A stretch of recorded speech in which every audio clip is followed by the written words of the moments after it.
A friendly underground cave system where the magma is hot, the glowing rocks are beautiful, and mysterious clouds overhead while we all pretend to sleep. Welcome to Undervale. Hello, listeners. To start things off, I've been asked to read this brief notice. The king has announced the opening of the garbage dump at the waterfalls, near the Royal Guard Undine's home and the market. We'd like to remind everyone that humans are not allowed in the garbage dump. Monsters are not allowed in the garbage dump. It is possible you'll see scientists in the garbage dump. Do not approach them. Do not approach the garbage dump. Try not to look at the garbage dump. Especially do not look for any time period at the scientist. The garbage dump will not harm you. And now, the news. Explainatorial. Inside the ruins say that small children have revealed themselves to her. They were said to be 3 feet tall, radiant, and one of them was black.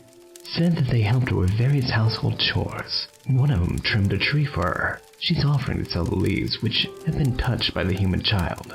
It was a black one if that sweets a pot for anyone. If you're interested, contact Explainatorial. She's in the ruins. A new monster has come into town today. Who is he? What does he want from us? Why his perfect and beautiful smile? Why his perfect and beautiful coat? He says he's a scientist. Well, we've all been scientists at one point or another in our lives. But why now? Why here? And just what does he plan to do with all those beakers and humming electronic equipment? The lab that he's rented. The one right next to Mr. Nice Cream. No one does Nice Cream like Mr. Nice Cream. No one. Just a reminder to all the parents out there.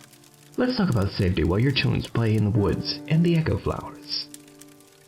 You'll need to give them plenty of warmth. Make sure there's no hidden pitfalls in the area. And keep an eye on the ceiling cavern colors. Is the ceiling blue? That means stop. Not a good area to play for the day. Is it green?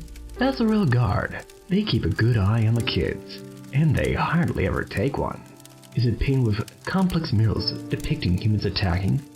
No one knows what's up with that. Return to your home and lock the doors until a member of the Royal Guard leaves a yellow flower on your porch to indicate the danger is past. Cover your ears to blot out the sounds of screams and wails. Also remember, spider cider is basically spiders. So give your children plenty of water, maybe some crab apple slices when they play. A battalion is doing their drill practices at the palace. Disappeared today, only to reappear in the elementary gymnasium during dodgeball practice, disrupting practice quite badly. The battalion marched through the small gym for only a fraction of a second, and before it could disrupt any of the players, it vanished again.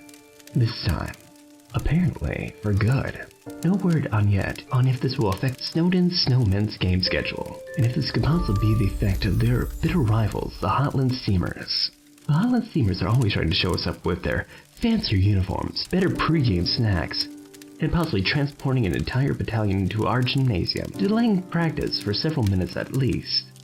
For shame, Hotland Steamers. For shame. The new scientist, and now that we know his name's Gaster, called a town meeting. He's a skeleton with eyes the color of blue and orange.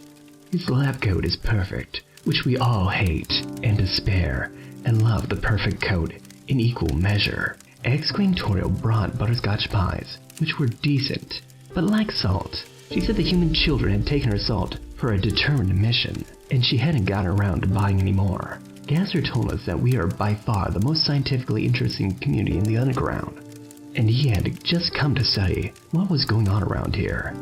He grinned, and just about everything was perfect about him, and I fell in love instantly. The Royal Guard from a vague yet menacing agency were in the back, watching. I feared for Gaster. I feared for Undervale. I fear for anyone caught between what they know, what they don't know yet that they don't know. We received a press release this morning. The Undervale Boat People Association is proud to announce the opening of their brand new Undervale airplane and car racing arena. I have been to these facilities myself recently, on their invitation, and I can tell you that it's absolutely top of the line beautiful.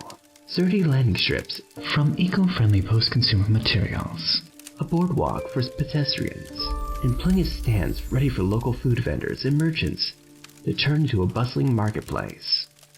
Now, there is some concern that the fact that, given we are underground, that there aren't any actual cars in the racing arena. That is definitely a drawback. I agree. The Boat People Association did not provide any specific remedies for the problem, but they assured me that the new landing strip should be a big boost to Undervale nonetheless. Maybe wait until the barrier breaks, and head down there for the full racing experience. The local chapter of the SRA is selling bumper stickers as part of the fundraiser next week. They sent the station one to get some publicity, and we're here to serve the community. So, I'm happy to let you all know about it. Stickers are made from good, sturdy vinyl materials and read, "Swords don't kill people. It's impossible to be killed by a sword. We're all invincible to metal, and it's a miracle." Stand outside your door and shout, "SRA!" to order one. Gasser and his team of scientists warned that one of the houses in the new development of New Home, out back of the elementary school, does not exist. "It seems like it exists," explained Gasser in his perfect count. "It's just like right there when you look at it, and it's between two identical houses. So it would make more sense to be there than not. But," he says, "they've done experiments, and the house is definitely not there." At news time, the scientists are standing in a group on the sidewalk, in front of a non-existent house, daring each other to go knock on the door.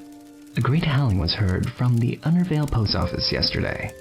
Postal workers claim no knowledge, although passersby described the sound as being a little like a human soul being destroyed through black magic. Nakarak now, I don't know if you've seen this guy around.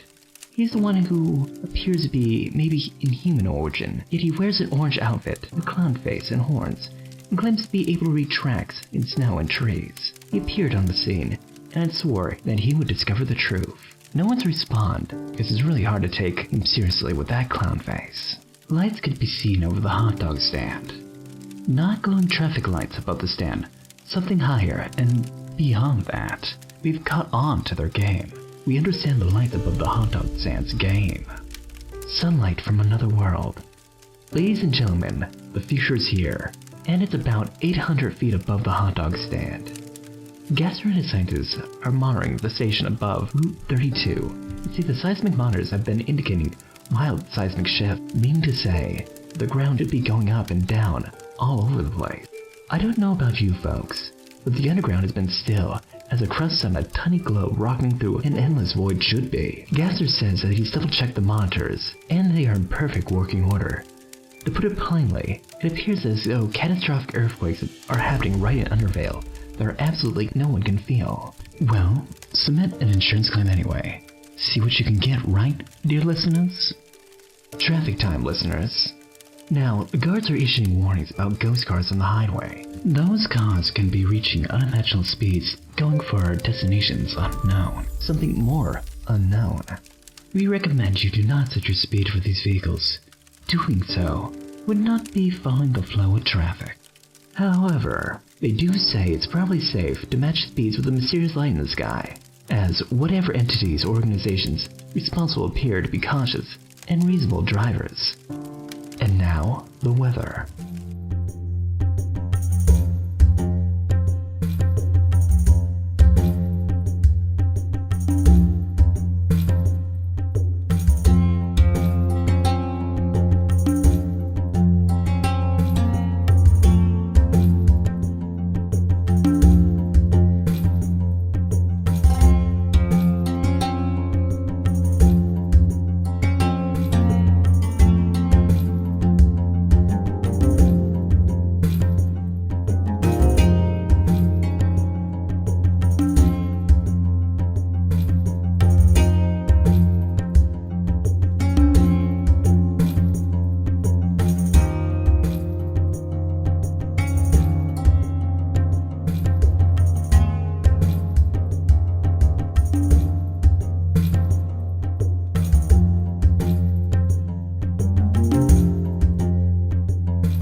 Welcome back, listeners. The snow didn't stop today.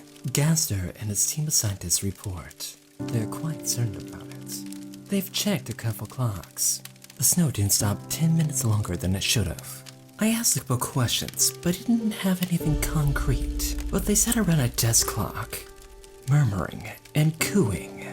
The king would like to remind you about the human world, the color of their souls. The reminder is that you should not know anything about this. The structure of the human world and the organization chart are privileged information, only known to the king. Please do not speak or acknowledge any human children you make while shopping at the Rabbits or at the Hotland Hot Magma Arcade Fun Complex. They only tell lies and do not exist. Report all human children sightings to the king for treatment. And now for a brief public service announcement. Jerry. Can he kill your children? Yes. Along those lines, to get personal for a moment, I think the best way to die would be to be swallowed by a snake, going feet first into the slimy maw to give your life perfect symmetry. Speaking of the Hotland Hot Magma Arcade Fun Complex, its owner, Heath Fleinsman, reports that he found the entire entrance to the vast above-ground city in the pin retrieval area above Lane 5. He says he's not ventured into it yet, merely peered into the strange spires and broad avenues. He also reports the voice of a distant crowd in the heights of the above-ground metropolis. Apparently the entrance was discovered when a bowling ball accidentally rolled into it, clattering upwards to the city above ground that echoed for miles above the possibly huge cavern. So, you know, whatever population the city has, they know about us now, and we might be hearing from them very soon. Gaster, perfect and beautiful, came into our studio during the break earlier, but declined to stay for an interview. He had some sort of blinking box in his hand, covered with wires and tubes. He said he was testing the place for materials. I don't know what materials he meant, but the box sure whistled and beeped a lot. But when it came close to the microphone, it sounded like, well, like a bunch of baby snowdrakes that had just woken up. Really went crazy. Gaster looked nervous. I've never seen that kind of look with someone with that color of eyes. He left in a hurry. He had told us to evacuate the building, but then... Who would be here to talk to you so sweetly? To all of you out there. Settling into another dark and pretty evening here in Undervale, I hope all of you have someone to sleep through it with. Or at least good memories of when you did.